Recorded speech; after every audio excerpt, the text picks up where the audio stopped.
दोस्तों, आज हम जो कहानी शुरू करने जा रहे हैं वो कोई आम कहानी नहीं है, बल्कि ये एक सच्ची घटना है। एक ऐसी घटना जो आज भी उत्तराखंड के कुछ इलाकों में डर और दहशत की यादों की तरह जिंदा है। भयानक घटना है। ये घटना है कुंवर बलजीत सिंह जी द्वारा मारे गए रिंगोरी कोट के आदमखोर तेंदुए की। वो तेंदुआ जिसने कुछ ही दिनों में 4 लोगों की जानें ले ली थी और एक पूरे इलाके को दहशत में जीने के लिए मजबूर कर दिया था। भयानक तेंदुआ। जब पहाड़ों पर रात उतरती थी तो जंगल में ऐसा लगता था जैसे किसी डरावनी परछाई ने सब कुछ ढक लिया हो। इतना गहरा सन्नाटा होता था, मानो पत्तों की सरसराहट भी जैसे किसी की सांसों के लेने के जैसे लगती थी, जैसे कोई सांस ले रहा है। कभी कभी दूर कहीं से किसी कुत्ते के रोने की आवाज़ आती थी और फिर दोबारा से खामोशी छा जाती थी। और दोस्तों, इन्हीं खामोशियों में कहीं चल रही होती थी एक परछाई। धीरे धीरे, बिल्कुल खुद को छुपाते हुए, एक ऐसा शिकारी जो अब सिर्फ इंसानों को अपना शिकार बनाने लगा था। भयानक माहौल। दोस्तों, अल्मोड़ा जिले के एक इलाके में पूरी तरह से दहशत फैल चुकी थी। कई कई कई गांव घरों में लोग सूरज ढलते ही दरवाजे अपने बंद कर लेते थे, कपाट अपने दरवाजे वगैरह सब बंद कर लेते थे। बच्चे रोने लगते थे अगर कोई उनसे कह दे बेटा बाहर मत जाना, तेंदुआ आ जाएगा, तो रोना शुरू कर देते थे। इतना खौफ। कुछ ही हफ्तों में 4 जाने ले चुका था ये तेंदुआ और सबके सब एक ही तरह से मारे गए थे। पीठ पर गहरे पंजों के निशान, गर्दन पर दांतों के घाव और आंखों में भाई वही डर जो मरने से पहले किसी भी व्यक्ति की आंखों में रह जाता है। खौफनाक वाला। घटनाक्रम शुरू करने से पहले मैं शुक्रगुजार हूँ मनोज कुकरेती जी, अभिजीत दास गुप्ता जी, ब्यूटीफुल प्लेसेस और संजय पीटर भाई आपका। मित्र, आप लोग जो थैंक्स ऑप्शन के माध्यम से अपना अतुलनीय आर्थिक सहयोग उत्तरांचल डायरीज को दे रहे हैं, उसके लिए मैं और चैनल दोनों ही आपके आभारी हैं। उम्मीद करता हूं कि आपका प्यार और आशीर्वाद के साथ साथ सहयोग हमेशा इसी तरह से बने रहेगा। बहुत बहुत धन्यवाद मित्रों, बहुत बहुत धन्यवाद।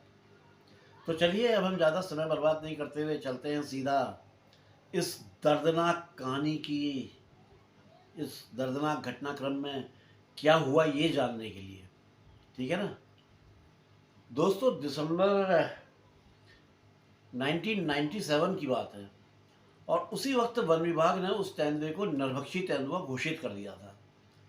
और अब ज़रूरत थी एक ऐसे किसी शिकारी की जो ना सिर्फ बंदूक चलाना जानता हो, बल्कि उस डर और चालाकी से भी टकरा सके जो एक नरभक्षी तेंदुए के पास होती है। और ऐसे में एक नाम उभर कर निकला, कुंवर बलजीत सिंह, जिनका बचपन से ही शिकार की तरफ झुकाव रहा था। जब इन्हें ये खबर मिली तो इन्होंने तय किया कि ये और इनकी टीम ही अब इस नरभक्षी का शिकार करेंगे। यही लोग जाएंगे और यही लोग उसको ख़त्म करेंगे, उस क्षेत्र को आतंक से मुक्ति दिलाएंगे। तो इन लोगों ने डिसाइड कर लिया। बंदूकें तो ये बचपन से ही संभालते आ रहे थे, क्योंकि भाई इनके पिताजी एक बड़े जमींदार हुआ करते थे और उन्हें शिकार का बहुत शौक था। और उस समय शिकार की कोई कमी भी नहीं थी देश भर में। हर साल शिकार के लिए ब्लॉक बुक होते रहते थे। तो छुट्टियों में ये लोग भी उनके अपने पिताजी के साथ जंगलों में चले जाया करते थे, उनको देखा करते थे किस तरह से शिकार हो रहा है, क्या हो रहा है, सब सीख लिया था, समझ गए थे। अब उन दिनों शिकार पे ज़्यादा रोक टोक तो थी नहीं। ये तो सन 1972 में पूरी तरह से रोक लग गई थी शिकार पे, मतलब ये हंटिंग बिल्कुल बैन हो गई थी हिंदुस्तान में। तो अब कुंवर साहब के पास ये एक ऐसा मौका था जिसमें कुछ बड़ा करके ये दिखा सकते थे। लेकिन ये कोई आसान काम तो था नहीं दोस्तों। इस बार मामला रंगोरी कोर्ट का था। ये इनका पहला नरभक्षी तेंदुआ होने वाला था, फर्स्ट मैन ईटर इनकी लाइफ का। और इन्हें पहली बार उत्तराखंड के पहाड़ों के जो घने जंगल थे उनमें उतरना था। इन लोगों को ना तो पहाड़ पे चढ़ने की आदत थी और ना ही उस इलाके की ज़मीन की पहचान कि कैसे है क्या है, कुछ आइडिया ही नहीं था। इन्हें वन विभाग ने जानकारी दे दी थी कि अल्मोड़ा पिथौरागढ़ सड़क पर करीब 60 किलोमीटर दूर धौला देवी नाम की एक जगह है और वहाँ पर फॉरेस्ट का एक रेस्ट हाउस है, वो इन लोगों के लिए बुक कर दिया गया था। भाई आप लोग वहाँ जाइए, वो आपके लिए बुक है। और धौला देवी फॉरेस्ट, ये जो गेस्ट हाउस था, इसके बारे में इन्हें पहले ही बता दिया गया था कि भाई वहाँ पे पानी की सुविधा नहीं है, इसलिए पानी का इंतज़ाम करके ही जाइएगा, वहाँ पे दिक्कत हो जाएगी। तो इन्होंने अपने पीने के लिए और अन्य ज़रूरतों के लिए मतलब भर का पानी अपना सब भर लिया था, गाड़ियों में लाद लिया था और निकल गए थे धौला देवी की तरफ। अल्मोड़ा पहुँचते ही डिविजनल फॉरेस्ट ऑफिसर, जिसे हम डीएफओ बोलते हैं, उनसे इनकी मुलाकात हुई। ऑब्वियसली पहले उसी से मिला जाता है। अब डीएफओ साहब ने तेंदुए की जो हाल की गतिविधियाँ थी उनके बारे में इन्हें विस्तार से सब कुछ बता दिया, पूरी बात समझा दी क्या हुआ क्या से। लेकिन डीएफओ साहब द्वारा दी गई जानकारी जो थी वो 2 दिन पुरानी थी, मतलब वो घटना 2 दिन पहले घट चुकी थी। और इसमें कोई हैरानी वाली बात भी नहीं थी कि यार 2 दिन बाद पता चल रही है। डीएफओ साहब को 2 दिन बाद पता चली थी घटना होने के, कोई ताज्जुब की बात नहीं। क्योंकि यार पहाड़ी इलाकों में खबर पहुंचाने में समय लग ही जाता है यार, क्योंकि जंगलों के अंदर अंदर गहराइयों में गांव बसे हुए हैं जहाँ पर रोड वगैरह है ही नहीं, मोटर मार्ग की कोई सुविधा नहीं होती है। वहाँ की हालत तो ये थी कि लगभग हर गांव से जो मेन रोड थी वो 3 से 4 किलोमीटर या कभी कभी तो इससे भी ज़्यादा दूरी पर होती थी।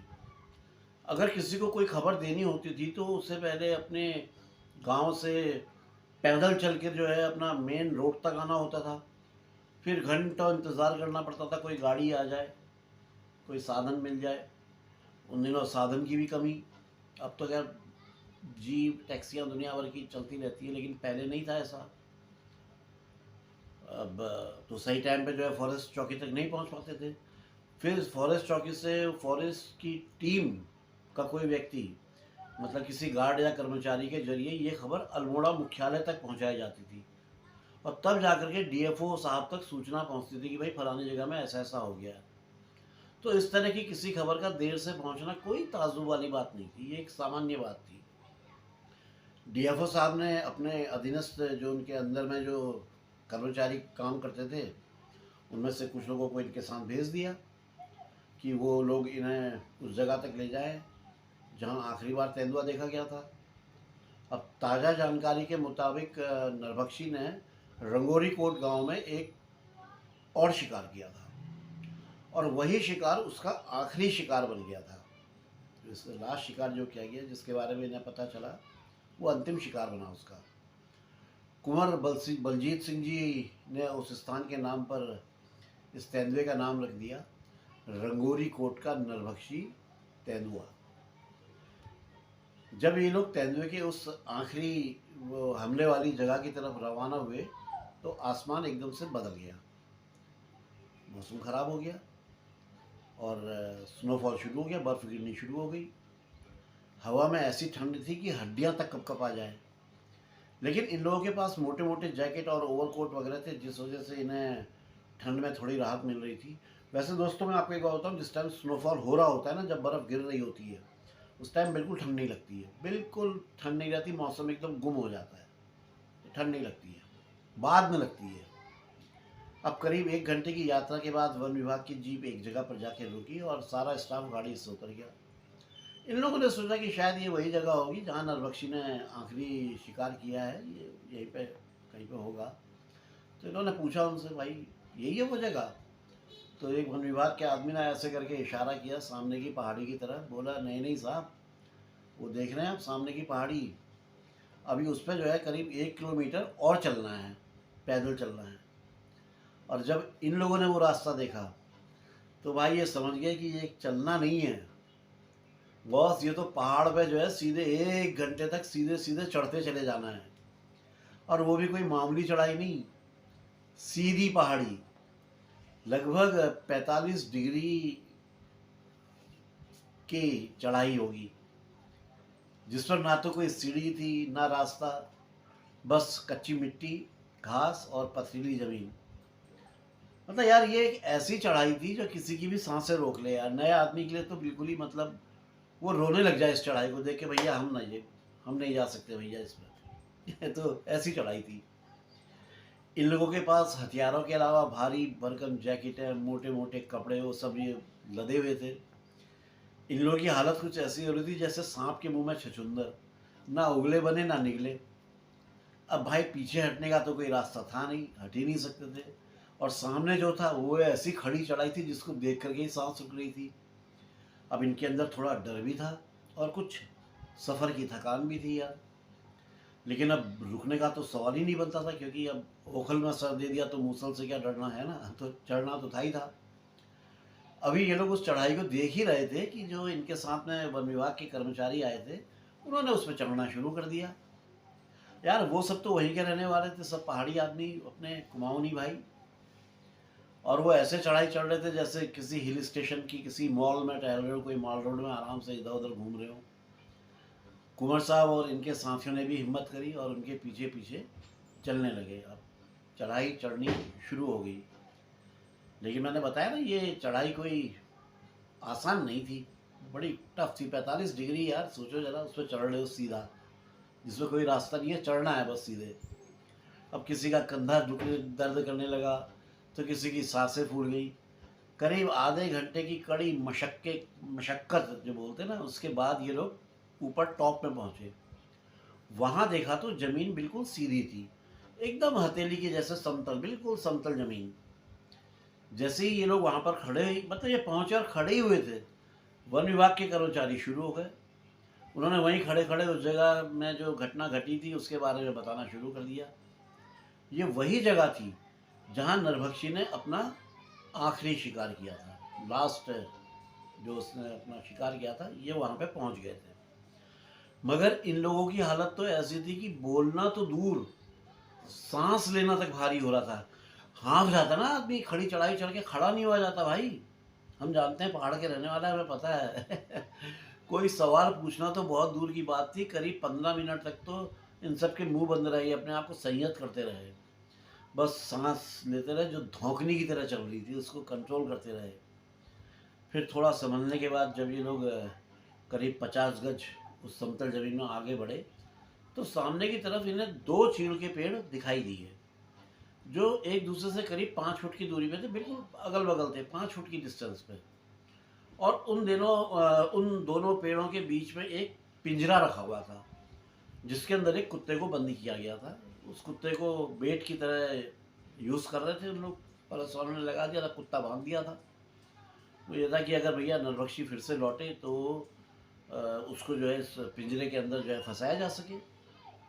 ये वही जगह थी जहाँ उस तेंदुए ने अपनी आखिरी हत्या की थी। यहाँ पर मौजूद एसडीओ, जो सब डिविजनल ऑफिसर जो थे, उन्होंने इस घटना का विवरण इन्हें सुनाया।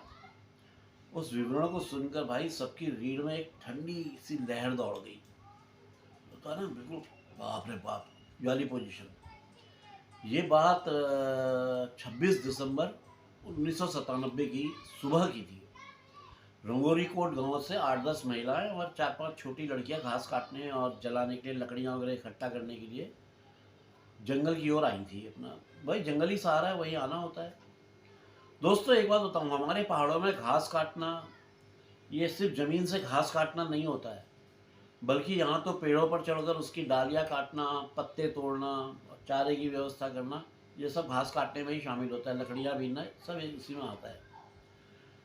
जब ये महिलाएं इस जगह पर पहुंची, ये जगह इन्हें ठीक लगी थी, तो अब ये सब अलग अलग थोड़ा इधर उधर फैल गई और अपने अपने कामों में लग गई। कोई घास वास काट रहा है, कोई कुछ कर रहा है, अपने अपने कामों में सब व्यस्त हो गई। इनमें से 2 10 11 साल की बच्चियाँ, 9 10 साल की बच्चियाँ भी थी। उन्होंने 2 जो पेड़ थे अलग अलग, वो उन पेड़ों पर चढ़कर पत्तियां काटने का फैसला किया कि हम इन पेड़ों में चढ़ेंगे और इसमें से पत्तियां काटेंगे। दोनों के हाथ में हंसिया थी। हंसिया जानते होंगे आप, जो ऐसे होती है जिससे काटते घास वगैरह। और ये बच्चियां दोनों पेड़ों पर करीब 15 फीट ऊपर तक चढ़ चुकी थी। दोनों अलग अलग पेड़ों पे थी, आमने सामने दोनों पेड़ थे, दोनों अलग अलग पेड़ों पे थी। जो बताया ना मैंने, दोनों 5 फीट की दूरी पे थे दोनों पेड़। 15 फुट पेड़ पे ऊपर चढ़ चुकी थी। अब जब वो मासूम बच्चियां पेड़ की डालियां काट रही थी, तब उन्हें क्या पता था यार कि बिल्कुल उसी जगह पर दोस्तों मौत भी घात लगा के बैठी थी। जंगल बिल्कुल शांत था। वो दोनों बच्चियां अपने अपने पेड़ों पर चढ़कर बेखौफ पत्तियां काट रही थी, उन्हें पता ही नहीं था। चारों तरफ हंसिया की खटर पटर और सूखी टहनियों के टूटने की आवाज़ें आ रही थी, जो वो मार रही थी उसकी आवाज़ें। ना तो किसी तरह की कोई भनक और ना कोई आहट, जैसे मौत भी जो है ना एकदम दम साधे किसी बढ़िया मौके के इंतज़ार में बैठी हुई थी अपनी जगह पर। और तभी कहीं से अचानक एक साया प्रकट हुआ। एक ऐसा साया जो बस सेकंड भर में एक पेड़ पर चढ़ चुका था। उसने एक बच्ची के ऊपर मारा झपट्टा और बच्ची के पैर को अपने जबड़े में दबोच लिया। वो मासूम बच्ची इतनी जोर से चीखी कि पूरी घाटी उसकी चीख से गूंज गई यार। इतनी तीखी, इतनी बेचैन कि नीचे खड़ी सारी औरतें और जो लड़कियां थी वो सब हड़बड़ा गई। पल्ले ही नहीं पड़ा उनके, ये क्या हुआ। और फिर दूसरी बच्ची जो बगल वाले पेड़ में थी वो भी चीखने लगी, और वो अपने हाथ में जो उसके जो हंसिया थी उसको वो हवा में ऐसे ऐसे ऐसे ऐसे घुमाने लगी। वो कोशिश कर रही थी उस तेंदुए को डराने की। उसे लग रहा था कि उसकी चीख और वो जो हंसी की चमक है उससे हो सकता है वो दरिंदा डर जाएगा और उसकी दोस्त को छोड़ के भाग जाएगा। लेकिन यार उस दरिंदे की आंखों में तो अब खून उतर चुका था। नीचे खड़ी महिलाएं और लड़कियां कुछ कुछ समझ ही नहीं पा रही थी, क्योंकि ये सब कुछ पेड़ों से करीब 15 फुट की ऊंचाई पे हो रहा था। और जब तक किसी को कुछ समझ में आता तो तेंदुआ बच्ची को खींच चुका था, थोड़ा नीचे उसे खींच लिया था। उसे एक ही झटके में उस मासूम को पेड़ से नीचे गिरा दिया, पटक दिया, 15 फुट से नीचे पटक दिया। और फिर बिजली की तेजी से उसके ऊपर कूदा, उसे पकड़ा गर्दन से और झाड़ियों के अंदर घसीट ले गया। सेकंड लगे, कुछ ही सेकंड। अब वहां ना तेंदुआ था ना वो बच्ची। अब यार वहां पे कुछ बचा था तो सिर्फ दो पेड़ों के बीच एक खामोशी, जो अभी कुछ कुछ सेकंडों पहले तक चीखों से कांप रही थी। सारा ये जो महिला दल था पहले तो एकदम से सन्न रह गया, अरे ये क्या हो गया। जैसे इनका पूरा शरीर बोलना एकदम, सब ये अपना सुध खो बैठे हो, सब भूल गए हो। लेकिन अगले ही पल जैसे उनके अंदर कोई चीज़ फटी, कोई चीज़ अंदर से एकदम से कुछ हुआ। सभी औरतें और लड़कियां बदहवास हो गई और एकदम से चिल्लाते हुए गांव की ओर दौड़ पड़ी। अब जैसे ही ये खबर गांव तक पहुंची तो वहाँ के जो मर्द थे उनकी एक टोली तैयार हुई।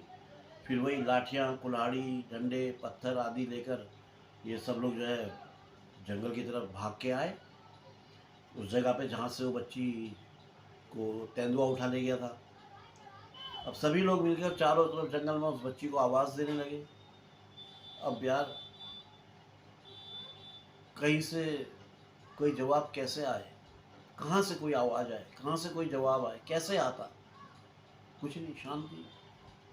अब कुछ लोग झाड़ियों में पत्थर फेंकने लगे और कुछ लोग ज़मीन में पाँव के या घसीटे जाने के जो वो निशान वगैरह होते हैं वो सब ढूंढने लगे। यार चलो क्या पता चल जाए किस तरफ गया है। हर एक की जुबान पर एक ही सवाल था, आखिर वो बच्ची गई तो कहाँ गई यार इतनी जल्दी। लेकिन थोड़ी ही देर में गांव वालों ने उस मासूम बच्ची का आधा खाया हुआ जो शरीर था वो ढूंढ लिया। दोस्तों, जिस बच्ची की चीख कुछ ही देर पहले पूरे जंगल को चीर रही थी, अब वो हमेशा के लिए यार खामोश हो चुकी थी। सन्नाटा। उसके कपड़े फटे हुए थे, शरीर जख्मी था और चेहरा, वो मासूम चेहरा यार वो तो डर और दर्द में जड़ हो चुका था। वहीं दूसरी ओर वो बच्ची जो इस पूरी घटना की चश्मदीद थी, गवाह थी, जिसने अपनी आंखों के सामने अपनी सहेली को तेंदुए के जबड़े के मुंह में जाते हुए देखा था। अब बाकी औरतें तो पहले ही भाग गई थी, ये तो बेचारी पेड़ पे ही रह गई थी।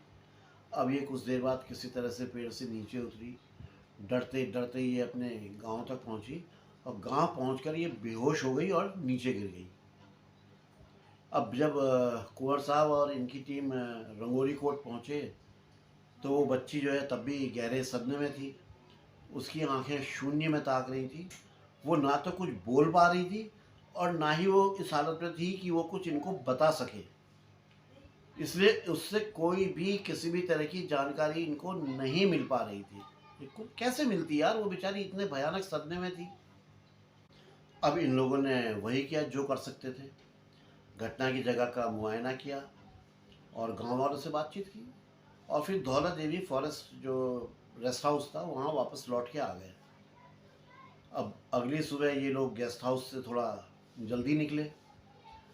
अब इस दिन इन्हें जाना था धातुड़ी गांव, जहाँ 23 दिसंबर को एक 7 साल का बच्चा मारा गया था। ये बच्ची वाली घटना तो 26 की थी, वो 23 तारीख की थी। और उसकी अगली सुबह गांव के मंदिर में एक पुजारी पर भी हमला हो गया था, उसी गांव के, धातुड़ी गांव के। और ये धातुड़ी गांव जाने के लिए कोई सड़क वगैरह नहीं थी। वहाँ भी जो है सिर्फ आप पैदल चल कर ही जा सकते थे, इनको वहीं पैदल ही पहुँचना था। धातुड़ी रवाना होने से पहले वन विभाग के अफसर ने इन्हें एक बात बताई कि भाई ऐसा है, पहाड़ के लोग जो हैं बड़े मेहमान नवाजी वाले होते हैं। अगर वो लोग गांव वाले मतलब इनको कुछ चाय या कुछ खाने को दें तो ये उसके लिए मना मत करना, खा लेना, वरना उन्हें दुख हो जाता है। असल में धातुड़ी गांव के निवासियों के लिए कुछ बनाकर खिलाना पिलाना यार ये कोई बहुत आसान काम नहीं होता था, क्योंकि उनको अपना सामान लाने के लिए पहले तो 3-4 किलोमीटर नीचे सड़क तक जाना पड़ता था। फिर वहाँ से किसी गाड़ी का इंतज़ार करके फिर गाड़ी में बैठकर 8-10 किलोमीटर दूर बाज़ार जाना होता था। इतनी मेहनत के बाद वो कुछ आपको बना के प्यार से दें और आप मना कर दें तो यार दिल तो दुखता ही है ना यार। तो डीएफओ साहब ने इनको बताया था कि देखो भाई, अगर कोई कुछ भी तुम्हें ऑफ़र करता है, चाहे नाश्ता पानी कुछ ऑफ़र करता है, तो यार उसकी रिस्पेक्ट करना, इज्जत देना उसे, और वो जो भी परोसे उसे चुपचाप खा पी लेना। यही उनकी मेहनत की कदर होगी। हाँ, तुम कुछ अगर उनके लिए करना चाहो तो जब वहाँ से उस घर से निकलो जिस घर में मेहमान नवाजी हुई है, तो उन घर के जो बच्चे होंगे उनके हाथ में कुछ रुपये रख देना। जैसा कि हमारे गांव घरों में रिवाज होता है, हम लोग कहते हैं चुंगी दे देना, तो चुंगी दे दी भाई। मतलब ये एक तरह से छोटों को आशीर्वाद देने का तरीका होता है। कुछ पैसे से रख दिया हाथ में, ये एक आशीर्वाद हो गया। अब ये लोग धातुड़ी की ओर निकल पड़े। ये रास्ता बहुत लंबा था, चारों तरफ फिसलन से भरा हुआ चीड़ का जंगल था। सूखे पत्तों की मोटी मोटी परत जमीन पर ऐसे बिछी हुई थी जैसे किसी ने पूरे जंगल को एक रेशमी चादर से ढक दिया हो। तेंदुआ जैसे जो जानवर होते हैं वो इसमें बिना किसी तरह की कोई आवाज़ किए आराम से चल लेते हैं। ना कोई आहट होती है, ना कोई उनके निशान छूटते हैं। लेकिन इन लोगों के लिए ये परत किसी बर्फ़ की ढलान जैसी थी। हालांकि हम लोग पहाड़ों में रहे, लेकिन हम लोग भी फिसलते हैं उसमें। हर कदम पे डर था। अगर किसी का जरा सा भी पैर फिसलता तो वो सीधा 60 से 70 फीट नीचे गहरी खाई में जाके गिरता। लेकिन इन्हें तो इसी रास्ते से धातुड़ी गांव तक पहुंचना था, जहां नरबख्शी की शायद कोई और कहानी इनका इंतज़ार कर रही थी। यार दोस्तों, बाहर आवाज़ बहुत हो रही है, इसलिए मुझे ये माइक को थोड़ा एडजस्ट करना पड़ रहा है, ठीक है। धातुड़ी गांव पहाड़ की ढलान पर बसा हुआ एक छोटा सा गांव था। मेन रोड से वहाँ पहुँचने का बस एक ही रास्ता था, और वो रास्ता किसी भी नए व्यक्ति की हिम्मत की परीक्षा ले सकता था। इस रास्ते में एक पहाड़ी नाला भी पड़ता था, और उस पर जो ब्रिज था, जो पुल बना हुआ था, वो कोई एक्चुअली में पुल नहीं था, वो असल में एक पतली सी सीमेंट की बीम थी जो सिर्फ 1 फुट चौड़ी थी। कितना होता है 1 फुट, नाप लीजिए आप, उससे उतनी चौड़ी थी। वो इधर से उधर तक आर पार करने के लिए उस पानी का जो वो था रवाइन जो थी उसके पर रखी हुई थी। गार्ड जिसको बोलते हैं, इस बीम पर चलते हुए जरा सा भी पैर अगर फिसल जाए तो आदमी सीधा 20 फुट नीचे नाले में गिरता। जब इन लोगों को पता चला कि इस गांव के हर आदमी, बूढ़ा हो या बच्चा, औरत हो या जो भी, इसी रास्ते से आना जाना करता है, तो यार ये अंदर से कांप गए, डर गए। क्योंकि इन लोगों ने तो अपनी ज़िंदगी में शायद पहली बार ऐसा कोई रास्ता देखा था जिस पे ये चल रहे थे। इनके कुछ साथियों के तो पैर कांपने लगे थे उस पर चलने में, लेकिन थोड़ी हिम्मत और कुछ हंसी मजाक और थोड़ा मेहनत करके इन लोगों ने फाइनली वो पतला सा पुल वो उसको पार कर ही लिया, जैसे तैसे कर ही लिया। थोड़ी देर बाद इन्हें आगे बढ़ के एक छोटी सी गधेरा, एक नदी और पार करनी पड़ी। तब जाकर ये लोग धातुड़ी गांव पहुंचे। गांव वालों ने इनका दिल से स्वागत किया, चाय और नाश्ता वगैरह करवाया। फिर उस बच्ची के पास ले गए जो उस लड़के की बहन थी जिस लड़के को नरभक्षी ने मार डाला था 23 तारीख को। वो लड़की इस गांव की इकलौती पढ़ी लिखी लड़की थी। उसे हर दिन 5 किलोमीटर पहाड़ पर ऊपर नीचे चढ़ते उतरते हुए ऐसे स्कूल जाना पड़ता था। 5 किलोमीटर, 5 किलोमीटर जाना, 5 किलोमीटर वापस आना। और बॉस, ये वही इलाका था जहाँ उस नरभक्षी का साम्राज्य फैला हुआ था। सोचो हमारे बच्चे किन हालातों में स्कूल जाते हैं। अब शहरों में रहने वाले लोग तो शायद ये सोच भी नहीं सकते कि एक बच्चा स्कूल जाने के लिए रोज़ 2 बार मौत के सामने से गुजरता था, लेकिन फिर भी शिक्षित होने की जो लगन थी उसे नहीं छोड़ता। कुंवर साहब का कहना था कि इन बच्चों को, ये जो पहाड़ के बच्चे हैं, इनको तो सरकार ने बहादुरी का पुरस्कार देना चाहिए। ऐसी हालत में जो है ये स्कूल जाते हैं और आते हैं। जिस इलाके में नरभक्षी और बच्चे नरभक्षी का मुख्य आसान शिकार होते हैं। अब जब इन लोगों ने उस लड़की से पूछा कि भाई उस दिन क्या हुआ था, ज़रा बताइए, जब आपका छोटा भाई मारा गया था, तो उसने जो बताया उसे सुनकर सबकी आंखें भर आई। उसने बताया कि 23 दिसंबर की शाम थी। गांव के सारे लोग नरभक्षी के डर से 4 बजे ही अपने घरों में बंद हो चुके थे। करीब 5 बजे के आसपास उसके भाई को शौच के लिए जाना था, फ्रेश होने की उसको ज़रूरत पड़ी। अब दोस्तों, पहाड़ों के घर जो होते हैं उनके अंदर तो शौचालय नहीं होते हैं, घरों में टॉयलेट नहीं होते हैं, वॉशरूम वगैरह सब बाहर ही होता है। इसलिए उसकी माँ ने घर का दरवाज़ा खोला और लड़के से कहा कि वहीं वो दरवाजे की चौखट पे ही उसके पैरों के पास बैठ जाए और अपना निपट ले। और वो खुद वहीं नरभक्षी पर नज़र रखने के लिए खड़ी हो गई। पर यार, वो ये कहाँ जानती थी कि मौत तो वहाँ पहले से ही मौजूद थी। वो बेचारी माँ तो अपने बेटे को अपने पैरों के पास, बिल्कुल अपने ऐसे पैरों के पास दरवाजे पर बैठा कर अपना सावधानी से ऐसे ऐसे चारों तरफ देख रही थी, इधर उधर सब होता है ना।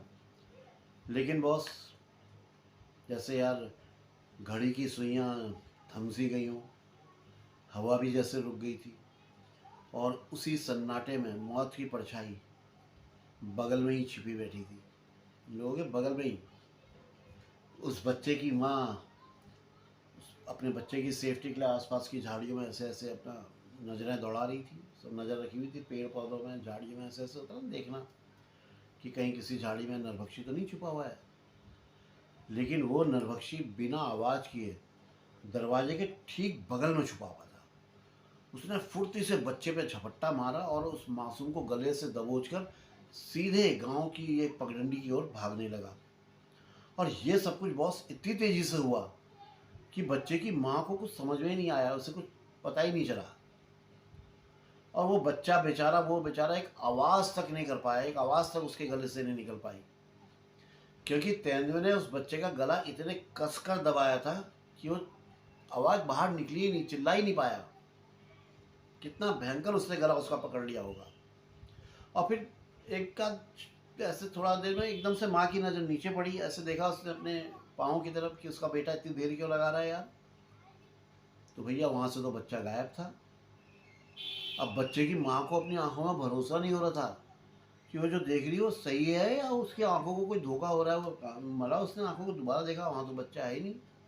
अब उसने इधर उधर देखना शुरू किया तो उसकी नज़र सामने पगडंडी पर पड़ी।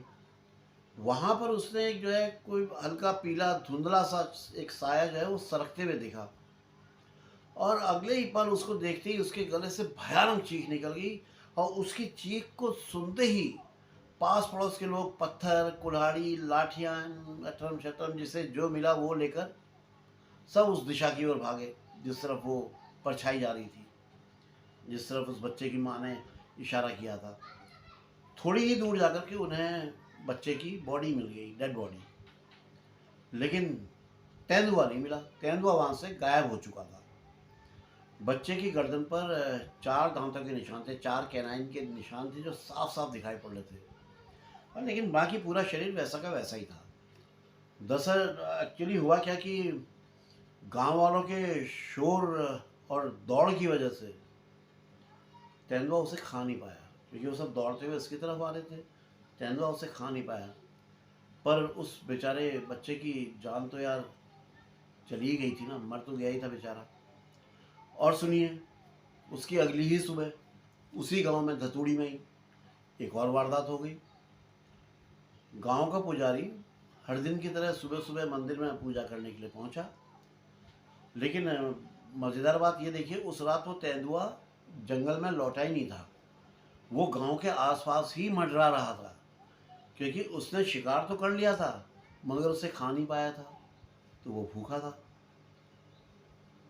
अब रात भर गांव वालों ने खूब शोर शराबा किया था, ढोल कंटर कनस्तर वगैरह पीटे थे, तमाम जगह पत्थर फेंके थे, लेकिन फिर भी उस नरभक्षी ने गांव नहीं छोड़ा था। वो गांव में ही कहीं छिप गया था, जो किसी की नज़र में नहीं आया था। और वैसे भी वो अपने आप को कैमोफ्लाज कर लेते हैं यार, ये तो ऐसे छिप जाते हैं, पता ही नहीं चलता है। और सुबह अर्ली जब पुजारी पूजा करने के लिए मंदिर जाने लगे, तो तेंदुआ भी चुपचाप उनके पीछे हो लिया।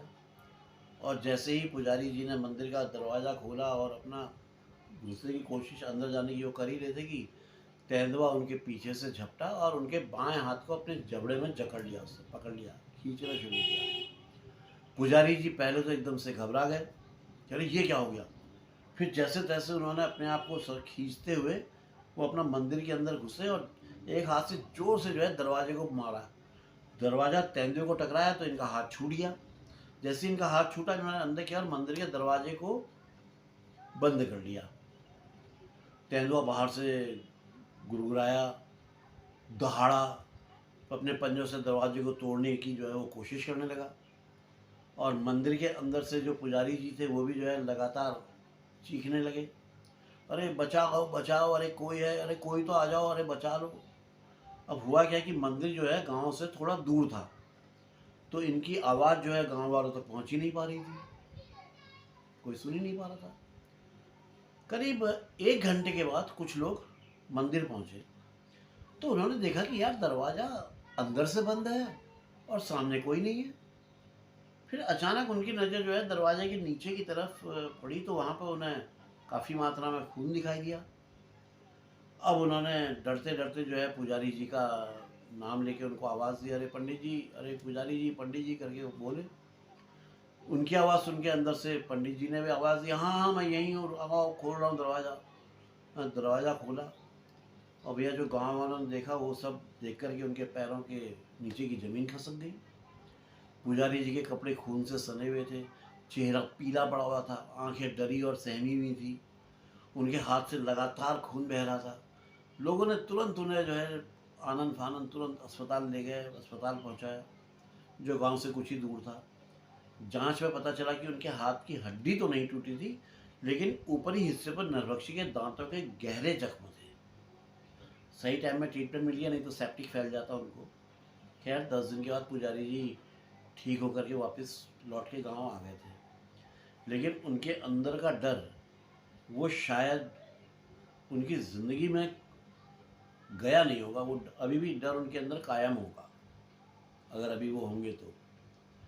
इन दोनों घटनाओं को सुनने के बाद इन लोगों ने गांव से वापसी की और फिर अपने फॉरेस्ट रेस्ट हाउस पर लौट कर वापस आ गए। तो दोस्तों, क्या कुंवर साहब और इनकी टीम उस चालाक और निडर नरभक्षी तेंदुए को मार पाई, उस गुलदार को मार पाई, या उसे पिंजरे में कैद करने में सफल हुई? क्या ये लोग उन मासूम बच्चों की जान लेने वाले उस दरिंदे से बदला ले पाए, या ये लोग अपना सामान उठाकर वापस अपने अपने घरों को लौट गए?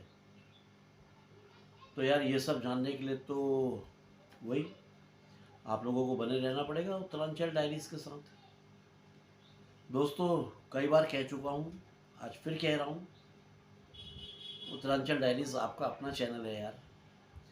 इसे भरपूर प्यार, सहयोग और आशीर्वाद दीजिए, जिससे कि ये मजबूती से अपने पाँव इस यूट्यूब प्लेटफॉर्म पे अपने ये मजबूती से खड़ा हो सके, अपने पाँव जमा सके, और वो आप ही लोग कर पाएंगे। और वैसे सच में यार, आप सभी लोग जितने मेरे मित्र हैं, आप सभी लोग बहुत मेहनत करते हैं इस चैनल के लिए। आप लोग अपने मित्रों से और अपने अन्य लोगों से इसको सब्सक्राइब करवाते हैं, उनके दिलों में जंगल, प्रकृति, वन्य जीवों के प्रति प्यार और सहानुभूति पैदा करते हैं। और ये आप लोगों का एक तरह से ये है कि प्रकृति के ऊपर, ये नेचर के ऊपर एक ऐसा उपहार है जो अविस्मरणीय है। ये बहुत तारीफ़ काबिल है, काबिल तारीफ़ है। आप लोगों ने कई लोगों को जागरूक किया है कि वो वन्य जीवों के संरक्षण के लिए आगे आ रहे हैं, और जो ज़रूरी कदम है वो भी उठा रहे हैं हमारी इस बहुमूल्य धरोहर को बचाए रखने के लिए। आप लोगों का बहुत बहुत धन्यवाद मित्रों। मैं सच में दिल से आप लोगों का बहुत धन्यवाद कह रहा हूँ यार। वैसे धन्यवाद बहुत छोटा शब्द है, इससे बड़ा कोई शब्द है तो वो जो भी महिला और पुरुष मित्र आज चैनल में पहली बार आए हैं, उन सबसे विनती करता हूँ कि आप लोग भी चैनल को सब्सक्राइब करें, लाइक करें, कमेंट करें। साथ ही अपने अन्य मित्रों, अपने कलीग्स, अपने पड़ोसियों, रिश्तेदारों सबके साथ चैनल को शेयर करें, ताकि वो लोग भी जंगल और जानवरों से, मतलब जानवरों को बचाने की जो ये मुहिम है उसका हिस्सा बने, ख़ास तौर पे जंगली जानवर। दोस्तों, एक बहुत ज़रूरी बात है यार, आप लोग थोड़ा सा इस बात को समझिएगा। मैं या कोई और वाइल्ड लाइफ लवर या कोई और यूट्यूबर जो भी आपको शिकार संबंधित कहानी सुनाते हैं, उनका उद्देश्य आपको कहानी सुना के, जैसे मैं बताऊं, मेरा उद्देश्य आपको कहानी सुना के आप लोगों का मनोरंजन करना नहीं है। सिर्फ उद्देश्य ये है कि आप लोग सही तरह से जंगल को और वहाँ के जानवरों को समझ सकें, उनके बारे में जान सकें। हर बड़े शिकारी की किसी भी कहानी में आपको कई बातें सीखने के लिए मिल जाती हैं। और जैसे जिम कॉर्बेट साहब हैं, केनाथ एंडरसन साहब हैं, लखपत सिंह रावत जी हैं, या ये जो कहानी मैं सुना रहा हूँ कुंवर बलजीत सिंह जी की, इन सब की किताबें आप पढ़ेंगे या कहानियों को आप सुनेंगे तो आपको काफ़ी कुछ सीखने के लिए मिलेगा, क्योंकि ये अपनी हर शिकार गाथा को बड़े विस्तार से लिखते हैं। अगर ये किसी नरभक्षी को मारने के लिए गए हैं तो ये सभी लोग कहानी में शुरू से लेके अंत तक का पूरा किस्सा बयान करते हैं, जो कि कोई बाघ या तेंदुआ नरभक्षी क्यों बना, कैसे बना, क्या सर्कमस्टेंसेस थे, फिर नरभक्षी होने के बाद में उसके नेचर में क्या बदलाव आ जाते हैं। या छोड़ो, आप सब, आप कभी किसी जंगल में जा रहे हैं और आपके नज़दीक में कोई कॉर्निवोरस है, तो उसके बारे में आपको कैसे पता चलेगा और आप उससे बचने के लिए क्या कर सकते हैं। इस तरह की कई बातें हम सबको पता चलती है इन कहानियों को सुनने से, इनकी सत्य घटनाओं को पढ़ने से, सुनने से, और बहुत कुछ सीख भी जाते हैं हम लोग। हर वाइल्ड लाइफ लवर जानता है कि प्रकृति को बचा के रखना कितना ज़रूरी है। भाई, अगर प्रकृति जिंदा है तभी हम भी जिंदा हैं, और लोग जो है प्रकृति का सर्वनाश करने में तुले हुए हैं। खैर, इस विषय में तो हम कभी अलग से बातचीत कर लेंगे। फिलहाल तो मैं आप सभी लोगों से इस उम्मीद के साथ आज्ञा चाहता हूं कि आप सब लोग थैंक्स ऑप्शन के माध्यम से अपनी क्षमता अनुसार जो भी आपको ठीक लगेगा वो चैनल को कुछ ना कुछ आर्थिक सहयोग जरूर करेंगे, यानी कि थैंक्स ऑप्शन में जाके कुछ डोनेशन जरूर देंगे। दोस्तों, चैनल का प्रचार प्रसार जरूर करिएगा, ताकि और भी कई लोग चैनल के साथ जुड़ सकें, ठीक है ना। तो अभी फ़िलहाल तो मैं चलता हूँ और मिलता हूँ जल्दी ही आप लोगों को ये बताने के लिए कि फिर क्या हुआ, कि फिर क्या हुआ। तो दोस्तों ओके, बाय बाय। जय बद्री विशाल, जय उत्तराखंड, जय जय जय, जय माँ भारती।